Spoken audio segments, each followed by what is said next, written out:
Hello friends, मैं हूं अनु। स्वागत है आपका हमारे चैनल ऋषियों की वाणी में। दोस्तों, आज की इस वीडियो में हम आपको बताएंगे कि कैसे आप ड्राई कफ से निजात पा सकते हैं। सूखी खांसी से निजात पाने के लिए कुछ घरेलू नुस्खों को अपनाया जा सकता है। तो आइए जानते हैं कैसे।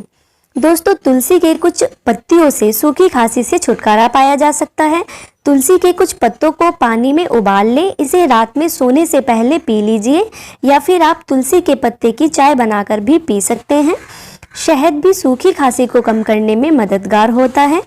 1 चम्मच शहद में अदरक को मिलाकर इसका सेवन करें, इससे सूखी खांसी में राहत मिलेगी। अदरक का इस्तेमाल सूखी खांसी से निजात पाने के लिए बहुत फ़ायदेमंद होता है। सर्दी जुकाम होने पर आप अदरक वाली चाय तो ज़रूर पीते होंगे।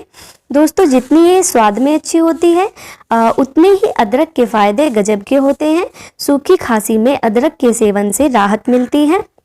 वहीं अदरक के टुकड़े छोटा छोटा काटकर इसे 1 कप पानी में डालकर गैस पर थोड़ी देर के लिए उबालें। इसी पानी को दिन भर में थोड़ा थोड़ा करके पीते रहिए। सूखी खांसी दूर करने के लिए इससे बेहतर सिरप और कुछ नहीं हो सकता है। वहीं मुलैठी भी किसी औषधि से कम नहीं है। यह बलगम कम करने में मदद करती है। दोस्तों, इसमें एंटी इन्फ्लेमेटरी गुण पाया जाता है। 1 कप गर्म पानी में 2 चम्मच मुलैठी की जड़ डाल लें, फिर दिन में थोड़ा थोड़ा करके पीते रहिए, तो खांसी आप देखेंगे कि धीरे धीरे कम होने लगेगी। तो उम्मीद है ये वीडियो आपको पसंद आया होगा। दोस्तों, इस वीडियो को लाइक, कमेंट और शेयर ज़रूर कीजिएगा। साथ ही हमारे चैनल को सब्सक्राइब कर बेल आइकन को प्रेस करना मत भूलिएगा। आपको आने वाली वीडियो की सभी जानकारी नोटिफिकेशन के जरिए मिलती रहेगी। धन्यवाद।